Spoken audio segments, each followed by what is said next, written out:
So you touched a crucial point of knowing who is the guy within the channel that is going to deal with your product.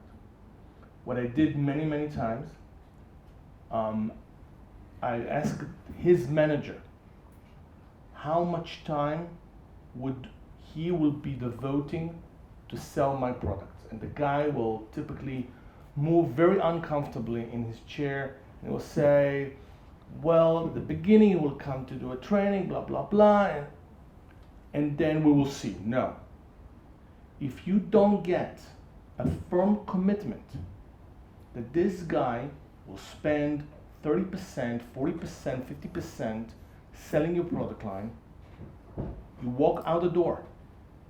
Doesn't really matter how prestige, how lucrative this channel is. 100% in agreement with you. Don't ever start with a big name. You will fail. They will hang your logo on the wall. Nothing will come out of it. Try to pick number 3. Number 3 will be far more aggressive, far more eager to prove that he can win the business. And another tactic that we have used, if the guy is saying to you, look, I'm going to dedicate 30% of this guy, great. You will tell him, the rest of the time, I'm going to pay. So let's assume that this guy, his base salary is $100K per annum. And third will be covered by his employer.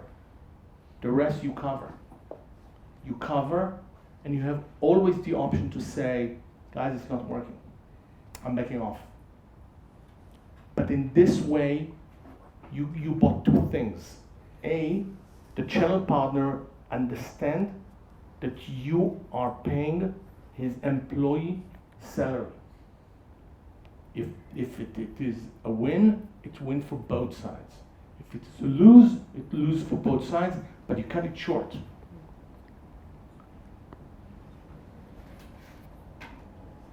Okay, so how do you pick the right number 3 guy? And I think that this goes back to the... You know. Yeah, I know. He knows, you know. But you have to go back to the very core thought that we talked about in the very beginning. I can't stress this enough because I think that when I talk to a lot of Israeli startups, I hear the same uncomfortable shifting around in the chair when you ask them, who's your customer? Mm-hmm. Who's your customer? Really, you can't spend enough time dedicating your thought to understanding who your customer is. Because if you go into this number 3 guy or the number 2 guy, you want to be able to really crisply say to him, your customer is my customer, and my customer is your customer. And you need to be able to explain to him why what your solution is something that his customer really needs, and he's going to be able to sell it tomorrow because you already know who his customer is. You already understand that he needs what you've got.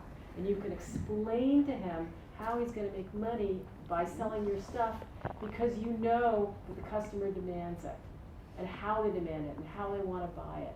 So knowing your customer is a key knowledge that you go into those meetings with to be able to say to the guy, whether it's the number 2 guy or the number 3 guy, we're both selling to the same guys.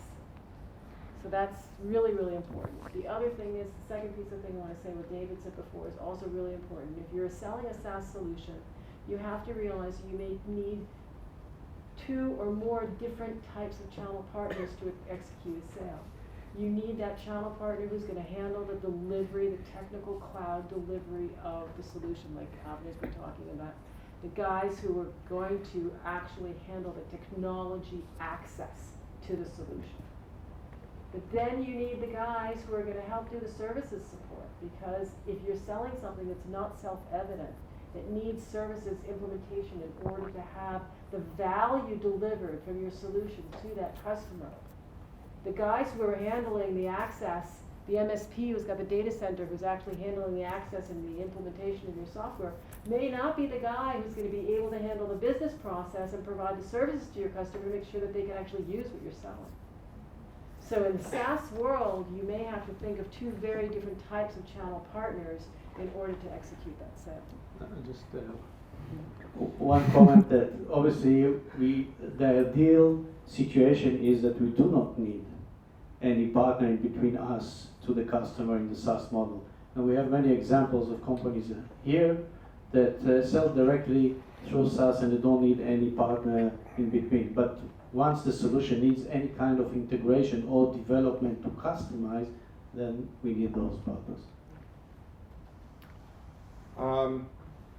So I think, and I guess my comment on the SaaS is I think it's a model that's still being proven out, right? And so I think one of the challenges that a SaaS company has when they get to a certain point is it's usually a subscription model, right? What they're finding is, okay, if the year is up, you pay me again, and I didn't use that much, right? So I think there's a lot of leverage into the channel, and again, it's something that's still working its way through in my belief.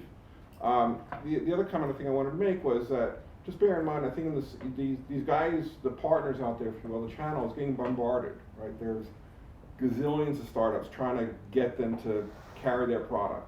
So in the same way that you really need to kind of examine the customer and go through why and understand the pain and going through that whole setup, I would encourage you to think of the channel in the same kind of way. And the cool thing about today is that with social media, you can really learn a ton about your partners more than ever before that you even talk to them.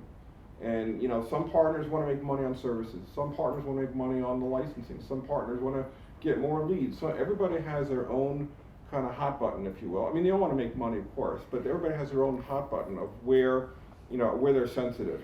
And one of them is how do they differentiate themselves. So just like we have a lot of startups kind of trying to break in, I've been on the integration side, right? It's a tough business, right? There's nothing.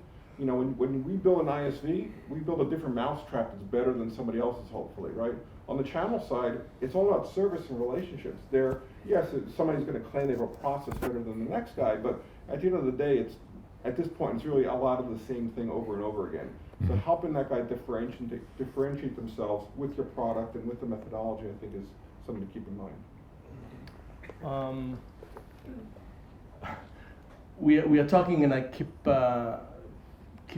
things that keep floating.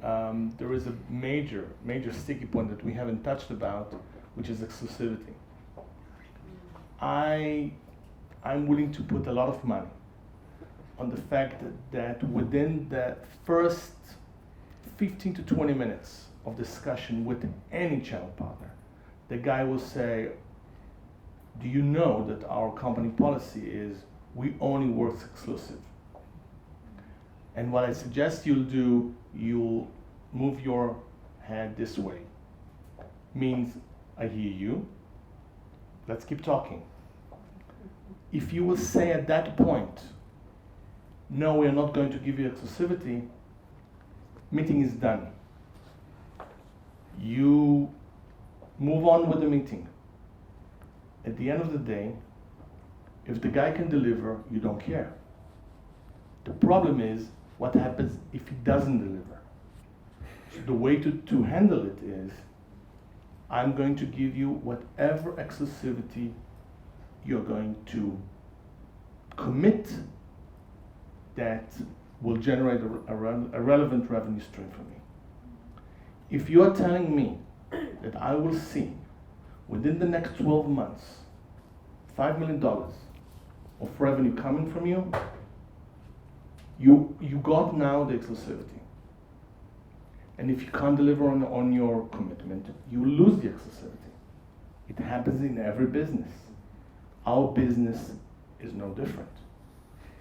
So the people that will build your channels at the beginning from the get-go, they will tell themselves, this is a crappy, forgive me for my French, small startup company from Israel. The guy barely can speak proper English. He can write horribly. He's expecting me to do his proofreading and to pave the road for him. And at the end of the day, he's not going to give me exclusivity. Take a hike. Okay, so he deserves the exclusivity, but he needs to deliver upon it. And you have to set targets. My recommendation is, you set the target with him. Don't come with a number. Don't tell him $10 million. $5 million, $50 million. Don't do that. Tell him, look, we don't know on each other. Go out.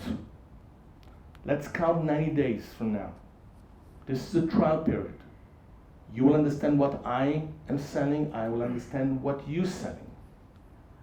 And after 90 days, we are going to come to an agreement or not that for the following 12 months or following 9 months or whatever is the time frame, we're going to set a number that you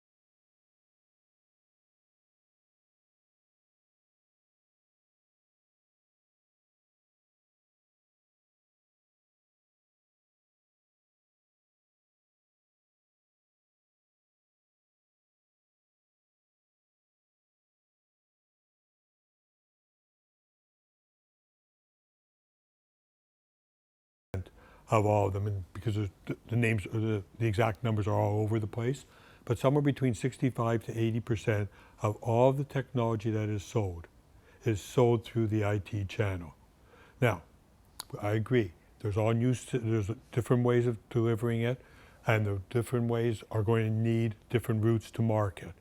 But right now, if you go out there and you ask those 65 to 80% of the companies who are using those channel partners, they will tell you that they can't live without that person or that company.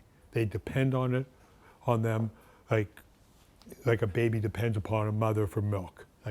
Trying to find a good way to look at it. But the reality is that if you come in there, if you do not use the channel partners and you try to come in there, you have to understand that when the channel partner is asked, because they're not going to put anything into their system until their channel partner, the person who's looking after their technology, is going to say, is going to say, yes, you should put that in. So they're going to go to them.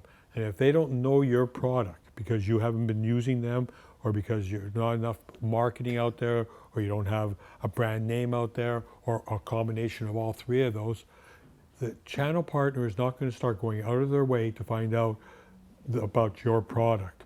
What he's going to do is if his customer comes to him and says, gee, I just heard about this app, do you think I should get it? He's going to say, no, I heard about that one's no good. Here's the one that you should go to. And he's not going to say it's no good because he knows it's no good. He's going to say it's no good because he knows one that he thinks that he already knows about, how to use it and what he's doing with it. And it might be the number 20th if you were to stack them up right. But it's the one that he's comfortable selling. So if they're not comfortable selling your product, and instead they're just going to badmouth it even if they've never heard of it, you're in big trouble.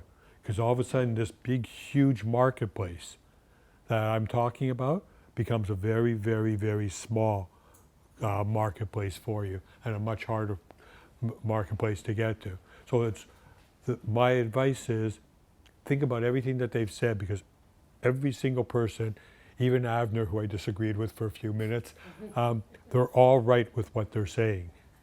The real question is, what's the real, and that's what we're going to be talking about right after this, but what is the really right way for you to go to market? And every single one of you in here will have different needs as to what you need to do. And it's not going to be simple, and it's not like I can sit down and say, here, I'm going to put up on the board, and this is the one definite thing you can do, and if you do this, I can guarantee you success.